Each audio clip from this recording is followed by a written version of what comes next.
Hi, I'm Kathryn. And I'm Theresa. And we are the co-authors of the book, Pass the Baton, Empowering All Music Students. Our goal is to share stories of educators who are passing the baton and empowering their music students. We want to help teachers create music lessons that transform students from passive consumers to vibrant creatives. Welcome back to the Pass the Baton podcast. We're here to talk about all things student empowerment and music education. Before we introduce today's guest, we want to remind you to follow or subscribe to the podcast so you don't miss any future episodes. In addition, if you like what you hear today, please consider leaving a rating or review. That's what helps podcasts like Pass the Baton grow. Yeah. Well, today was fun, right? It was a lot of fun. Absolutely. As you know, we'll talk about during the episode, I had first heard today's guest, Jared, talk at Midwest, and it was really neat to see a topic such as gamification, standing room only. Like the room was packed. They stayed. It was wonderful. And his topic aligned so much with all of the things that you and I are passionate about. Mm-hmm. Yeah, I think it was nice. I could hear kind of some recurring themes like, you know, kids could have some of these, I guess when I was ready to move forward, it's at my fingertips. I can do it at home. Mm-hmm. And when I'm ready, I can go.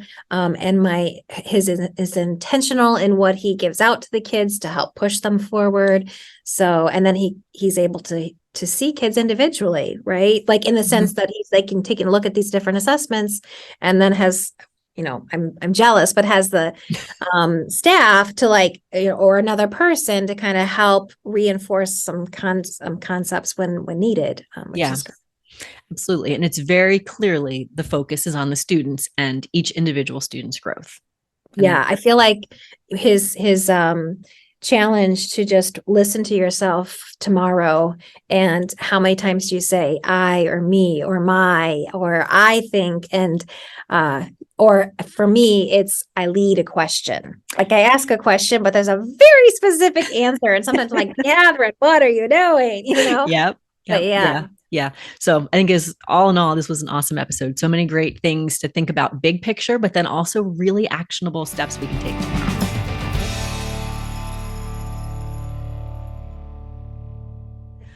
All right. Welcome back, everybody. It's great to be here. We are excited to be joined by our guest, Jared Brockmeyer. I had the pleasure of seeing Jared speak at Midwest this year, and he had some really great ideas in a full house session. There was standing room only, which was awesome.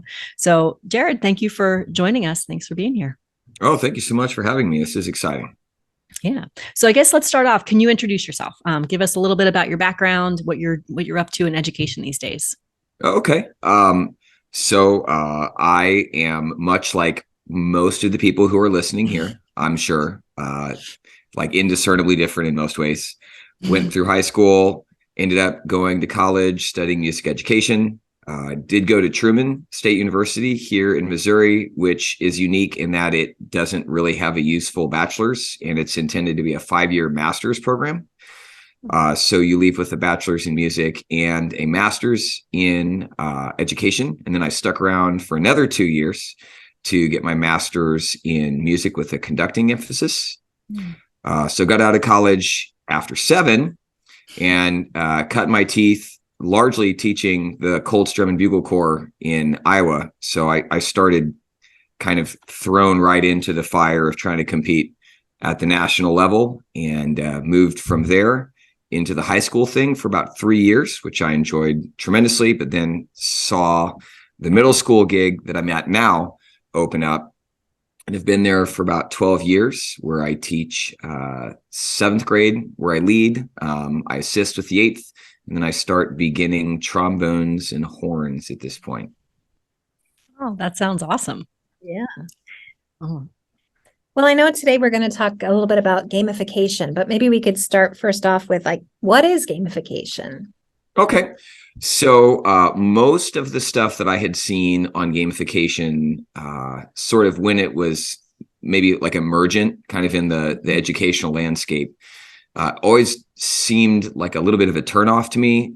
It never seemed to have like a lot of teeth to it. And it always felt very much, if there was a sticker chart involved, or like, why can't you just make it a game? And it wasn't ever explained in a way that I thought was compelling.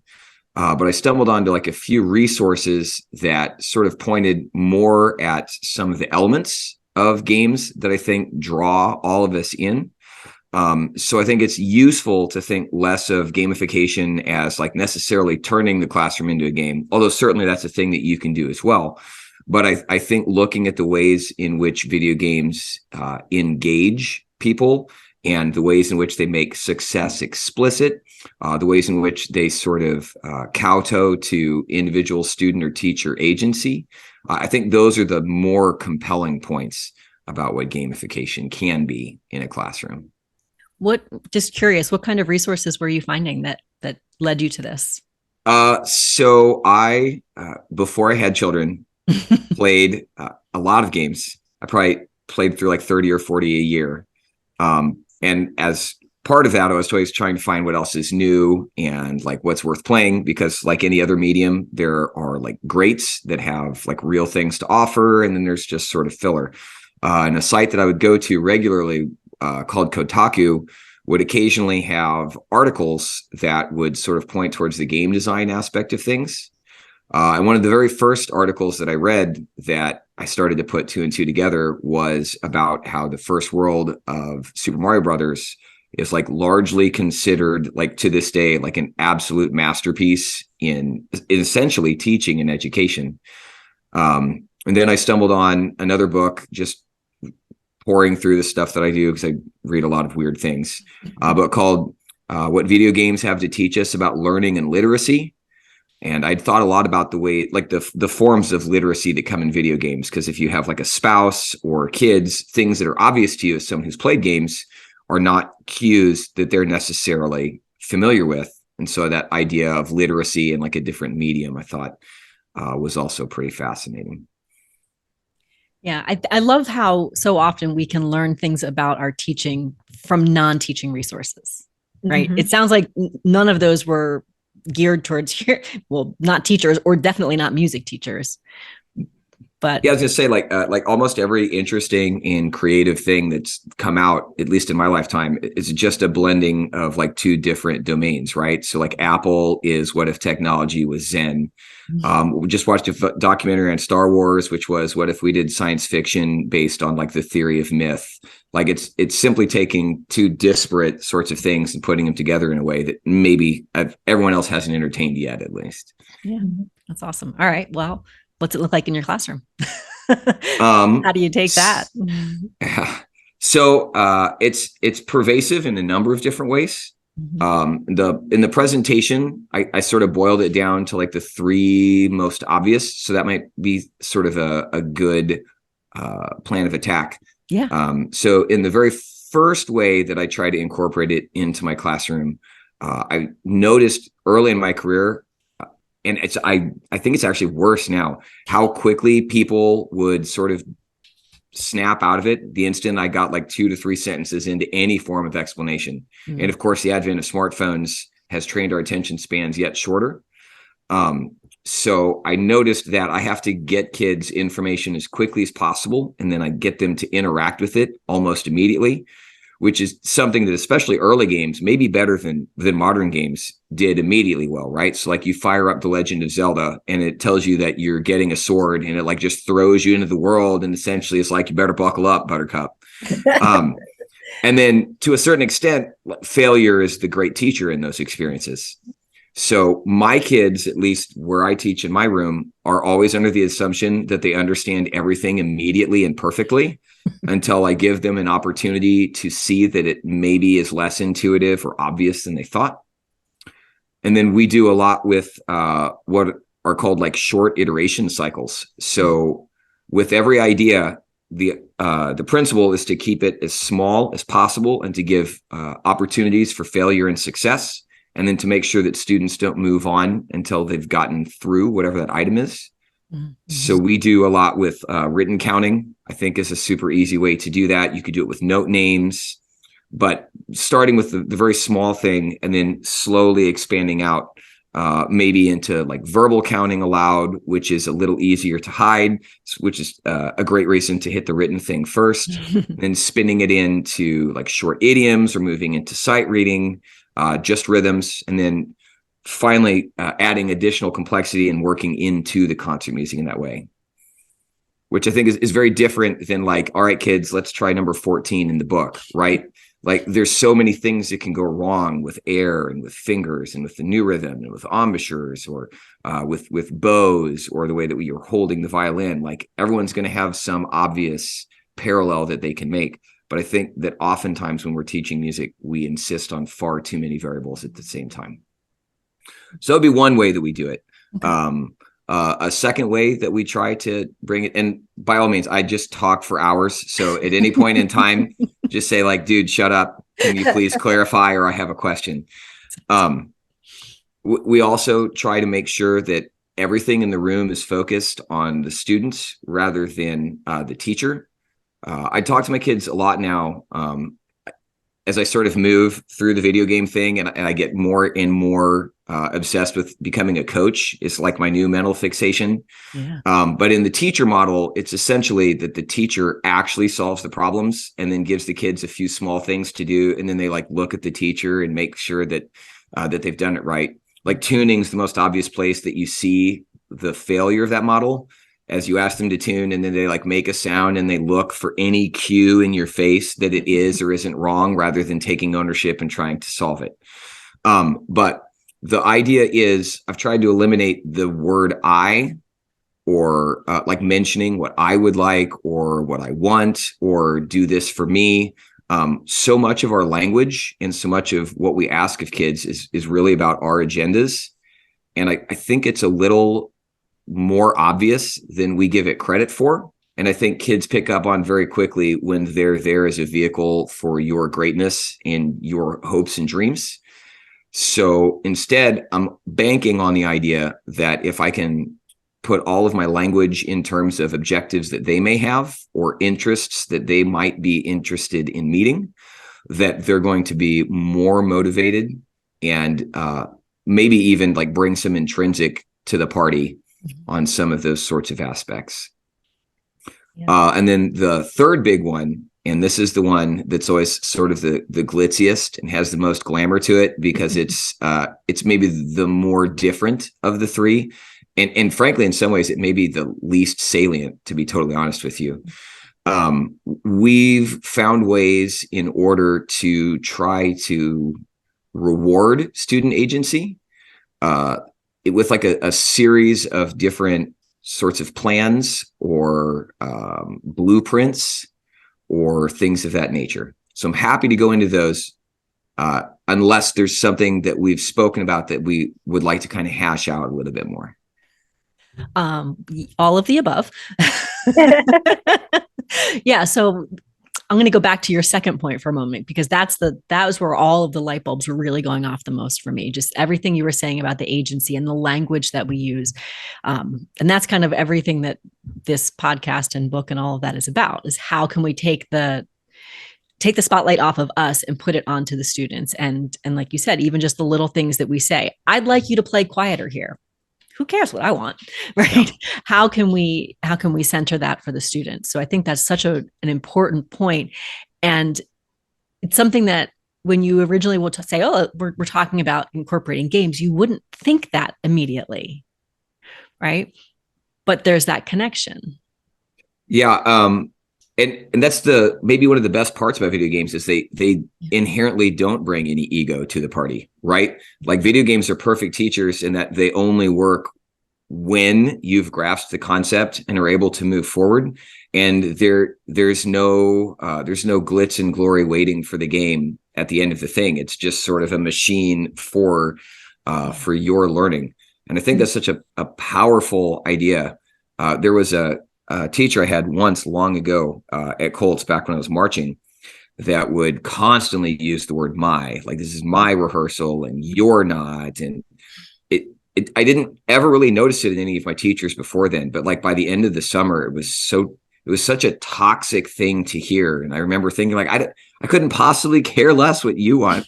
Like I didn't come here to do this for you as an individual. And I can't help but think that perhaps in a room where there's less of that or it's absent, that's going to help push this idea that your kids, who we're each trying to push to find their own level of proficiency vocally or instrumentally or with whatever your milieu is, anything that we can do to promote that is going to serve them far better in terms of like a longitudinal journey in music, I think. Yeah. I think also the first thing you talked about too, about the giving them chunking, right? And making scaffolding the whole process so that, because I guess also as music educators, I think we also freak out about, we have so many kids. How do we differentiate? How do we do all that? And yet that's embedded in what you were just talking about, because there's chunking, there's repetition, and it's yet individualized. So the kids can kind of, go through the thing themselves. But again, that's just, I think it's such an important piece too, that like, how do we reach kids at their own level? That's a great way to do it, with some repetition and differentiation, all doing the same similar activity.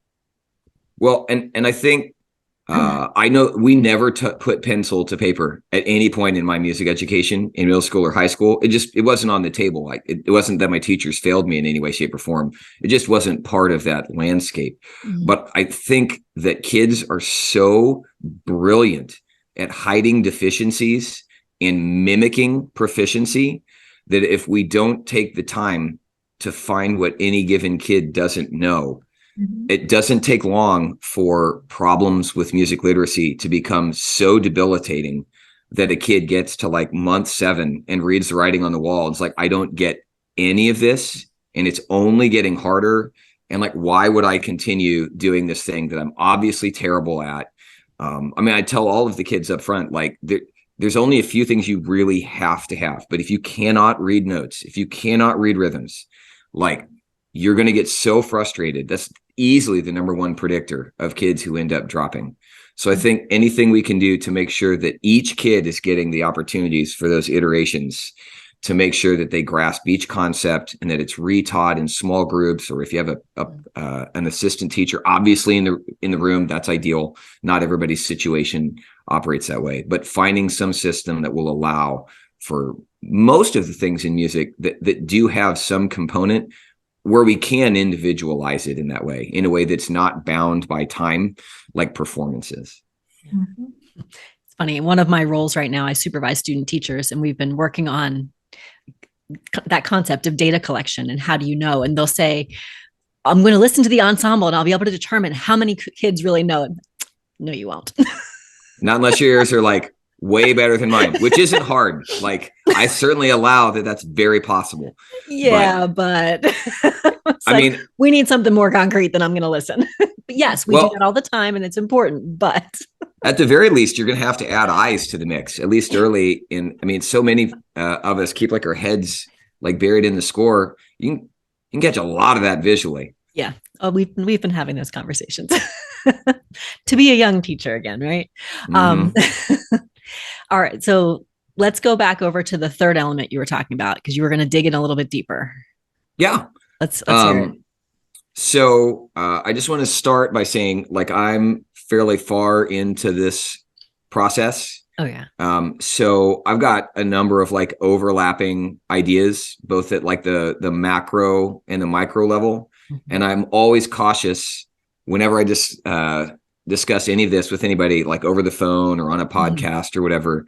Like, first and foremost, if you have like really strongly intrinsically motivated kids and your kids are going home and practicing everything you ask and this and the other thing, don't mess with it. Like, I met a guy on Facebook, swears his kids do that. And I was like, man, I would love to have you please come talk to me, because I don't live in that world. I would love to. Like, that would be better. If my kids just had a deep rooted desire and needed no form of motivation whatsoever, I'm all in.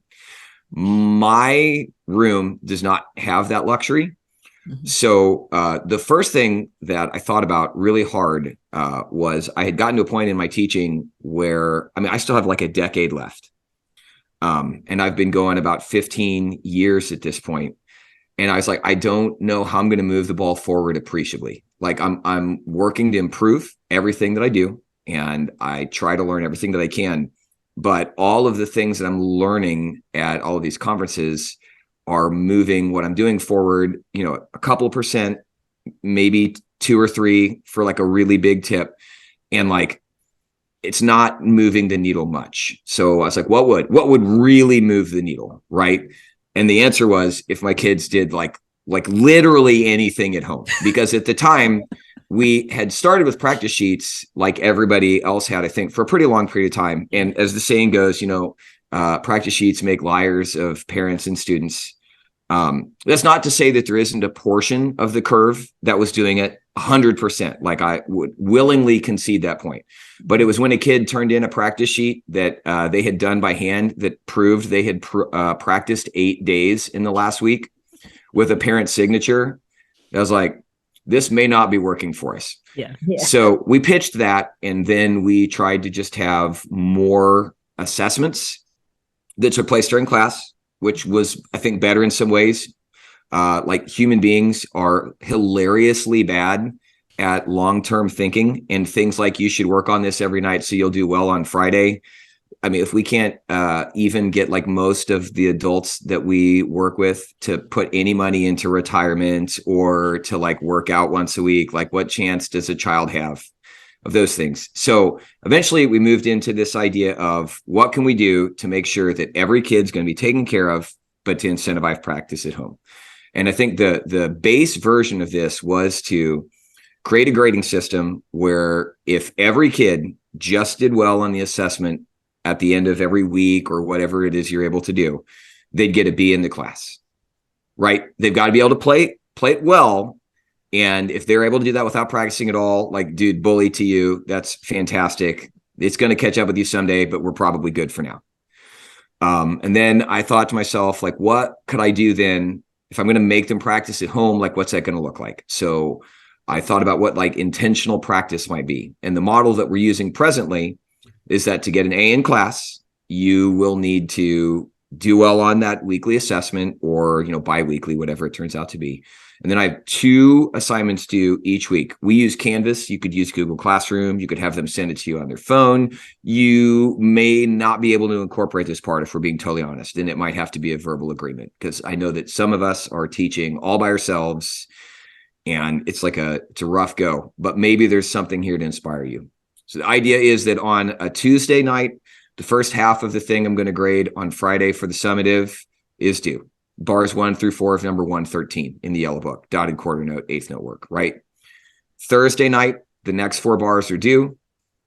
Friday is the assessment. So all of the practice at home there is built towards getting kids to practice towards the assessment. I'm not asking them to practice at home out of the goodness of their hearts in terms of some long range, like maybe it'll go better for you, right? You need to do this thing on Tuesday for points. You need to do this thing on Thursday for points. And lo and behold, the 2 things you practiced literally get you ready for the test. So I think a lot in terms of incentives and like sort of the economic model of the classroom. And that was the best way I could think of to sort of point everything in that direction. So that will get a kid, in theory, an A. But I noticed that I had some kids in the room who would like do that and then just sort of stare at me and wonder what else they should do. So the next level that I still employ with my 6th graders, like the very alpha level of it was, I'd always been, as a not especially gifted musician, I'd always been just furious throughout all of college at the kids who sat like first chair and played better. And I was going every day in that practice room for 2 hours, just smashing my face into a wall. And like that kid was maybe a better player, but they would sit in that first chair and do very, very little. And my friend Bryant knows who he is if he hears this. And it didn't seem right or fair. Mm-hmm. So I think especially at the earlier levels, what our strongest currency should be that we value would be effort. Mm. So I decided that I would offer just 1 bonus assignment each week, just something else from the book, or on Canvas, the same things we just did, but faster, or maybe all 8 bars in a row. Or back when I used Smart Music, the same thing, but with a lower, a higher tolerance in that it would allow for smaller mistakes. Yeah. And then I decided I would make sure that in 7th grade, and I do it with my beginners as well. I know that's a philosophical difference for some people, but I decided my first chair players would be the ones who earned the most points, not who does the best on the playing test. Like natural talent's great. That's fantastic. I don't see it pay off in the long run. So I'm going to incentivize the hardest working kids in the room, and I'm going to reward those kids with a little bit of prestige. So I started with one bonus assignment, and lo and behold, out of like a room of 14, especially in early stages, like 8 or 9 of them were doing the bonus. And I was like, what happens if we do 2? And then to be sure, it's a couple less, right? And there definitely gets to be a point where you can assign enough that no one would ever do them all. But I went through a whole year, my first year doing this with my trombone kids, where there was a girl I literally could not keep up with. So from there, it just sort of spun out. So I think the most important principle is the part of this that I know is right is this idea of rewarding effort in a public way so that those kids are seen, especially in like 6th grade where there are no parts. There's no first part. There's no second part. At least there's not in my group.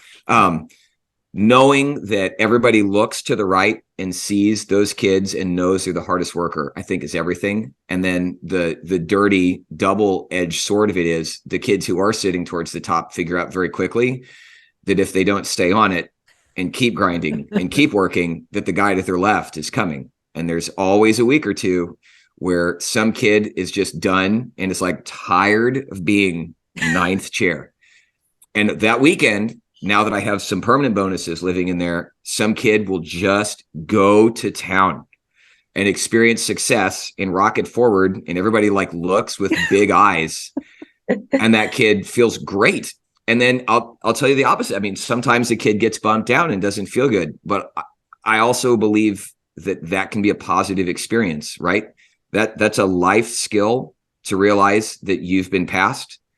But when there's always an opportunity for you to dig in and fight your way back in, it doesn't feel like an unfair, maybe next time, like this is life and this is your new place at the bottom sort of situation. So that's the sort of alpha version that we use in 6th and 7th. Yeah. It does bite us every now and again. Like I'd be lying if I said that it's always the very best player on first part, right? And there are sometimes some considerations that have to be made in literature. It's theoretically possible that the fundamentally wrong kid could be sitting in first chair. It doesn't happen often or with any degree of regularity. And to be frank, if it's someone who has no business being there, they usually realize that the part, for example, in 7th is sort of beyond them.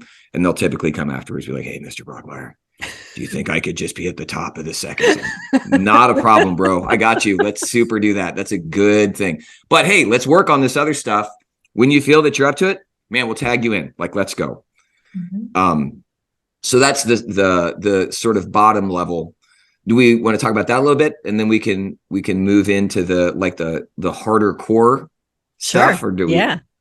I mean, I think everything you're saying just sounds awesome. You can just see the motivation for the kids to want to put in the effort. Like you said, just anytime horn on face, is going to be beneficial to them. So that's. Well, and I think what's really nice about the bonuses is before when we did practice sheets and we asked kids to practice at home, some of them may have done it, but like God knows what they were doing, right? Like just probably pounding through the same thing for 45 minutes and not getting any better. But with some of the curated bonus work that we have now, I'm able to point kids in a direction, right? Like you get these scales done and you'll get X, Y, and Z. Work on, this other line in the book that's going to reinforce that skill or that idea. And I feel like I'm doing a better job of driving my kids in productive directions for them to work on like kind of evergreen skills that if they don't engage with any of that stuff until, even the end of the year, there's never a bad time to be working on like your D flat major scale. Right. So I think that's a really important part is that there's enough work for them. And it certainly isn't always like the best part of my life to grade it whenever it's a heavy weekend. But it's also probably the most productive thing that I do, maybe even above and beyond class time in some ways. Yeah, I feel like you probably hear your kids a lot because you have those, recordings that you're looking at or whatever. Like if you feel like you probably get a good snapshot of everyone individually. Yeah. Or I mean, and just for full disclosure, are there kids who don't do even the mandatory stuff? Like, absolutely, for sure. Yeah. Are there kids who only do the mandatory stuff? Yeah, I mean, I think honestly, it's probably less than half, but it's definitely more than I knew my kids were practicing before, even if they're doing the mandatory only stuff, which is, on any given assignment, I have about a 70% turnout rate. And then on a Tuesday and Thursday combined, like some kids make the Tuesday, they forget the Thursday or whatever. But I mean, I'm definitely in the high 70s in terms of like work being turned in. So I think that that's a really important way, like you're saying, right? That's 80% of my kids I get to hear on an individual level. And I write a note like, hey, Danny, like, can you pull this kid? I don't know how he's making that sound, but it's not tonguing or like it. And we need to nip this in the bud. And that's a really powerful tool. And it's a lot different than like a playing test during class, which a lot of us can only afford to spend that time, fairly infrequently. Mhm. How do your students do? This might not be exactly on topic at the moment, but I was thinking about it. How do they do with feedback? So let's say they play the D flat major scale and it sure is not D flat major. How are they able to take that feedback and then try it again? Like, do they seem like they do well? So with the online stuff, the Tuesday, Thursdays, those 10 pointers, if they get it done before the deadline, they can redo it endlessly. They don't always take advantage of that, to put it like mildly. In seventh grade, when we have these, we do like benchmarks, I call them, but they're just pass offs, right? There's 8 per concert cycle, and there's 3 concerts throughout the year. Those are endlessly redoable. Awesome. So they're out of 50. It's soft due on, like a Friday or whatever. And if you don't get a score that you like, you can always either A, resubmit it again on Canvas, or B, I have a co-teacher that will pull them and hear them live. So I'll take those all the way up until the night of the concert or, contest, whenever it's contest time. Not everybody does, but I also have a tool, again, because I'm inordinately fortunate. Like I have a co-teacher. It's like, hey, Danny, can you go take this kid? They got a 3 out of 50. And for some reason, that's not a problem for them. And so pull them, sort of like work through it with them. And then I'm very clear, like show them what to do, show them how to do it. Do not do it for them, right? Like make sure that they have the tools to work on it, but we're not here to teach the lesson that if you don't do a good job at home, we will do it for you here, which I think is like anathema to getting kids on the path to like improvement. Mm-hmm. Yeah, that makes sense. Cool. All right. What's next? So you said you were going to go where?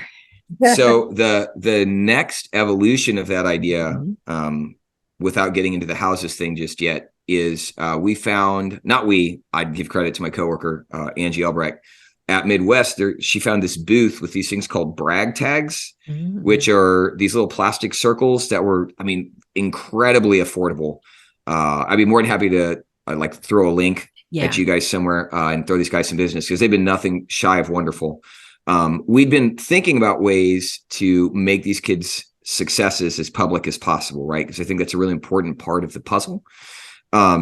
So these are just little circles with a chain, and it goes around their case handle, which works for nearly everybody. We had thought about doing stickers before because they're really cheap, but I have a friend who has worked in the rental business, and it was like, the people at the rental business will flat murder you if these kids end up returning cases with stickers on them. And these brag tags are tied to what I was talking about with like permanent bonuses. So for example, in 6th grade, we have 4 like brag tag modules. One is for knowing all of your requisite scales for 6th grade, which for us are concert B flat, E flat, F, and A flat majors. So just the ability to go up and down. It's a Canvas module. You do all 4, boom, you've got your scale master brag tag. We have one for the B flat chromatic scale that you can earn another brag tag for. We have a rhythm master. If you take the 42 and 43 in the Essential Elements books, there are lines of 4-bar rhythms. Each one of those, of the 18 lines, you get through it with a metronome embedded in the Canvas module. You get all 18 done. Not only are they worth 10 bonus points apiece, but at the conclusion of all 18, you'll get your rhythm master. And then finally, we wanted to do something with articulation, but I didn't find anything that like really spoke to me. So I just wrote 5 deeply unimpressive, compositionally worthless etudes. One for staccato, one for tenuto, one for slurs, one for accents, and then one that put them all together. You play through all 5, one at a time, again, 10 points apiece. Then you've got your 4th brag tag. But we have others available too for higher grades. If you're in the jazz band, you get one. You make the all district band, you get one. You take a solo and ensemble, get a 1 or 2, you get one. So they're just another form of incentive for some of those kids.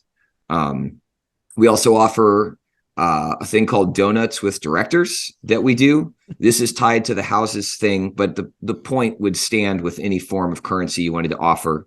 Our top 10 point earners for house points, but it could be, bonus points or Shroot bucks or whatever you want to operate on in your room. We make sure that those kids every Monday, there's a top 10. The top 10 people on the last Friday of the month get to have donuts with the directors in the morning. Cost me like all of the money for a box of donuts.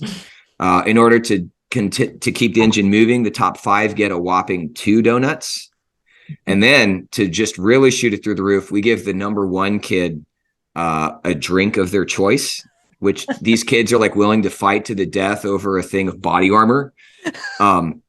But that way, if you're in the bottom 5, you've got a reason to fight so that you can get the second donut, right? And if you're in second place, you've got a reason to fight in order that you can get the drink. But it's always a matter of trying to make sure that if you picture yourself in the head of any kid in your room, there's always a reason for that kid to take their horn home. And there's always a reason for them to get it out of the case and work through something to get towards something that they value. Yeah. That's kid currency, food. Yeah. Yeah. So I know you were talking kind of like how you as a teacher have laid this all out. And I guess if we flip it and just think about the learner experience, it's kind of like you said, I have a reason when I get home to pull my instrument out, but I also have this like when I'm ready, on what day I'm ready, at what room or any place that I'm ready, I have at my fingertips tools that I can practice, grow on, and I can have that growth mindset of like, so I guess it's at my own pace and my own timing, but also I can, I'm trying to say, I know I can get better. Here's how I get better. Go. Right. One of the smartest people that I've ever had the pleasure of hanging around with, I did a Zoom with him when there started to be increasing interest kind of in the presentation and the topic. And his major is in organizational psychology. Mm-hmm. So he talked about this idea of selective engagement. And he talked about what essentially was happening was that we were making explicit a thing that's already happening anyway. So in the standard band room, your kids are already selectively engaging, right? So your top kids are engaging in every word that you utter because they're all in and all they care about in this world is either their instrument pleasing you or both, right? Then you have your middle kids who are willing to play along, maybe in class and give their best effort, but they're not really willing to do a whole lot at home or, some version of that. And then you have your very bottom end and they're literally there because they're good friends with Chad who sits next to them. And it's like a great place to have a conversation when you're working with the clarinets. So that dynamic is already present. Mm-hmm. The difference is in like what you're saying, providing an opt-in opportunity for like the more academic side of things and giving them the opportunity to choose when to and when not to engage. Another thing he pointed out that I hadn't, I'd love to tell him some genius and this had occurred to me, but we're very much in the SEL side of things right now, right? So it's not hard to imagine a kid who is going hard and doing all the work and then something's happening. It could be everything from their dog died to like, I just need a break, right? They can dial it down and still be in a great place, have a grade that they feel good about, play music every day with their friends, have that experience, chill out. And then when they're on the other side of whatever that is, they're in a place that they can stomp on the gas. Mm-hmm. And all of this stuff, the academic points reset at semester. So there's a big 0, right? That there's a new starting gun. All of the house stuff resets at each concert cycle. All of that's a 0 again. So it's never like we're in month 3 and like, why am I even trying? Mm-hmm. Yeah. I love that, we had we had planned to ask you the specific question of how is this giving students ownership, but you've been saying it this whole time. like everything just keeps coming back to that. And that's what is really so incredible about this is that, yeah, the students have the ownership to make that decision for themselves, whether it's like you said, they need to take a step back or they go home for the weekend and they just knock out 12 bonuses or whatever the case is. You're giving them the tools and you're giving them the agency to decide what's best for them. And they get to make music with their friends. Right. Like, and all of this is like a parallel virtue, like you're saying, to like everything that's already wonderful about everyone's classroom. Right. And that's the thing, is like, this is no element of this should be an overhaul. And in fact, if anything, I imagine it's like a slight reshuffle of things that everyone's already doing. Everyone's already doing some form of playing assessment, right? Mm-hmm. Everyone probably has some version of like a practice directive to some degree. And it's just a matter of leveraging what's already going really well in a way that shifts the camera maybe from what you would like and then into maybe if we gave the kids the opportunity, one hopes that at least a good chunk of them would take the opportunity to step on the gas. Yeah. What do the kids think? Like, what kind of feedback do you get from them about this type of process? I'm sure it's very different than their other classes. So our room is already such a different domain than every other class that I don't know that this part necessarily strikes them as profoundly different. You know what I mean? Like they're already don't have they're supposed to have a pencil, but they're already like not writing on paper most of the time. Yeah. So I think it's just one more level of odd.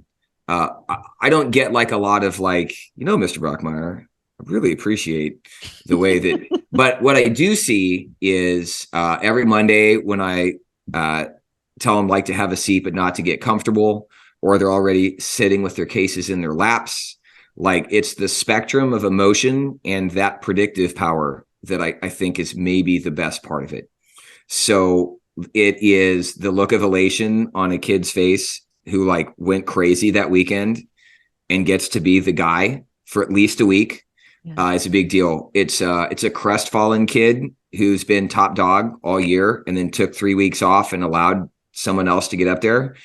And then that look on their face when they do come up after class and they say, Mr. Brockmeyer, how far am I behind? What do I need to do this weekend?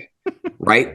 So this isn't typical, but I mean, there was a snow day and a girl had gotten passed by someone who'd just been taking it very seriously. And I got an email on the snow day asking where she could find the things to work on that day and how many would she need to do in order to make sure that she could be at the top of the section again. Right. So I think in those terms of feedback, I think it's been really positive. And then two, everybody's nervous, rightfully so, about any form of acknowledgement in the classroom, in that there's always the potential for a negative experience, right? There's always the potential that the kids jeer or that somebody's like sitting at the bottom of the section and just like hopeless and whatnot. I think the fact that I haven't seen that, and the fact that we always couch everything in terms of like, the answer is always work harder. And like everyone here is more than capable. And that everything that we do and that we say is always couched in terms of ownership. Hey, remember, all of this is bonus, right? You can do absolutely none of it. And we would be thrilled to have you in the room, right? Mm-hmm. Just do your job and make sure that you can play what you need to play. And we're cool. I'm so glad you're here. Because we don't have like differentiated 7th grade bands or anything of that nature. And we're not in a place with numbers that we can afford to just like wave at kids, be like, sorry, you're not good enough. We need every kid and we need all of them to have a positive experience. And since adding this, there's been no increase in attrition. There's been no like constant tears or like angry phone calls. I think if anything, parents almost more than students actually see like the value of the thing, because it's very much like an authentic experience of what the world is like in a world that's more like our room, I think, than maybe some of the other rooms. Yeah, that's really good to hear, because you're right. Those can be questions. Oh, what about? But the fact that it sounds like you're so welcoming and to everyone and explicit that we want you here, and that's really great. Yeah. And it, like you said too, so you're listening to these responses or looking at these responses, and you are very lucky to have that support of, I forget what his name is. Danny? Oh, yeah, Danny. Danny, to help those kids that like need that support, right? Where you can tell like, whoa, something's going on here. Let's support that kid so they're not struggling. So that's an awesome thing too. Yeah, we're very, very lucky in that way. Yeah. I would suspect though, when you get those responses back from kids, you would be able, at least you could flag those kids as well if you were on your own and Right. try to find a way, but it's harder when you don't have somebody to help. To be sure. I have been that guy before for a couple of years Oh, yeah. in Illinois, and that's a rough go. Yeah. Yeah. So what would be something that listeners could try tomorrow if they wanted to try some of this? So if I wanted to offer just one idea, I think it wouldn't even be necessarily the bonuses as much as I think that's a big deal. It wouldn't be any of the game of horns, this, that, and the other stuff either. I honestly think it would be to spend a day making sure that every instruction that you give and every word out of your mouth is aimed towards the kids and their interests and focuses. And I think you will be humbled at how often the word I and me comes pouring out of your mouth and how much you're essentially asking the kids to do things in order to please you. And it'd be like if you watch yourself conduct, right? It's just like this heart-wrenching, icky feeling that you wonder why anyone even allows you around the children. And then I would make sure that I purchased a copy of How to Win Friends and Influence People as fast as I could, which I still think is the absolute gold standard for understanding how human beings actually work instead of the way that we wish that they did. Yeah, I love that. Both very, very actionable items. So that's perfect. So, we've been doing these podcast episodes. I think we're up to number 46 at this point, which is pretty awesome. Wow. And we started noticing a trend as we were talking to people in a lot of what they were saying wasn't possible if they didn't have some kind of relationship with their students and that sense of community in their classrooms. And it's very evident that you've built that as well. Do you have any specific tips or tricks or things that you've done that you feel help have that sense of community within your band room? Yeah, that I don't recommend them for everybody. So all of us, I'm a very specific version of myself in front of the kids, which I think is true that we all amplify some dimension of our personality whenever we're working with kids. For me, what works is like a form of kind of mavericky, I do what I wantness.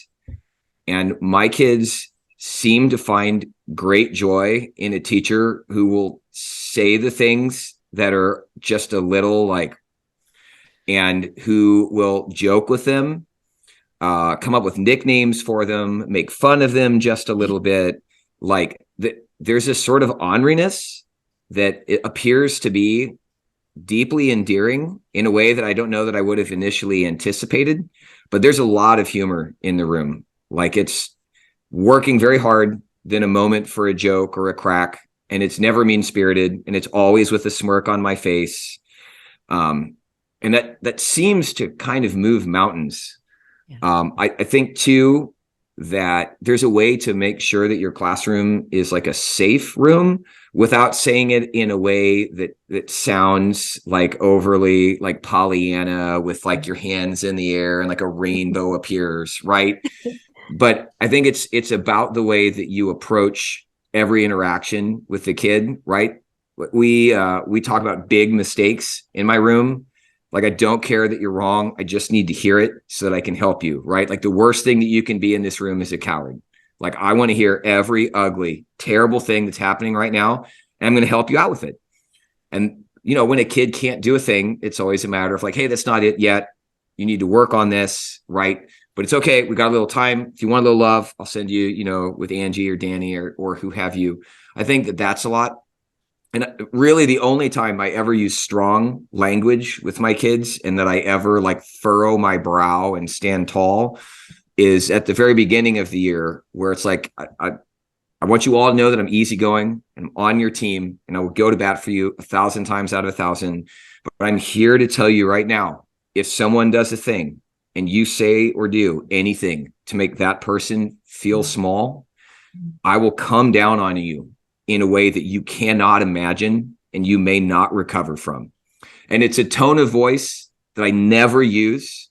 And it's a seriousness on my brow that I never offer. And it seems to cut through because I never have an incident with that. And I think that makes a really big difference, that everybody knows that trying looks like failing a lot. And that it's not until we get through, I always call it like the valley of suck, that we can come out onto the mountain of awesome on the other side. Yeah.